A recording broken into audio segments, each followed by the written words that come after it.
Co-President of the Europe of Freedom and Democracy, Nigel Farage. The floor is yours. Well, here we are, on the edge of a financial and social disaster, and in the room today we have the four men who were supposed to be responsible.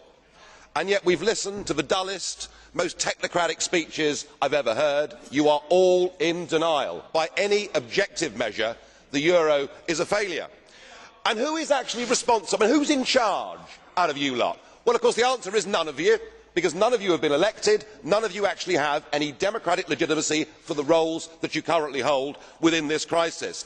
And into this vacuum, albeit reluctantly, has stepped Angela Merkel. And we are now living in a German-dominated Europe. Something that the European project was actually supposed to stop.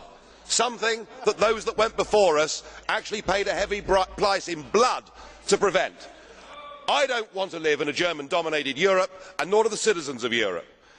But you guys have played a role, because when Mr Papandreou got up and used the word referendum, or Mr Rehn, you described it as a breach of confidence, and your friends here got together like a pack of hyenas, rounded on Papandreou, had him removed and replaced by a puppet government. What an absolutely disgusting spectacle that was. And not satisfied with that, you decided that Berlusconi had to go.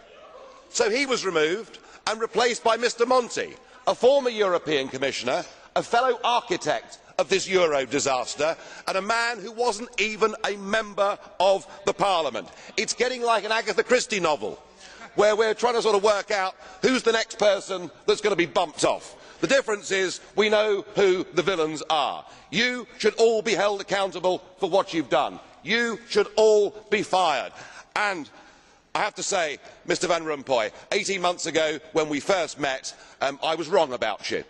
I said you'd be the quiet assassin of nation-state democracy, but you're not anymore. You're rather noisy about it, aren't you? You, an unelected man, went to Italy and said this is not the time for elections, but the time for actions. What in God's name gives you the right to say that to the Italian people?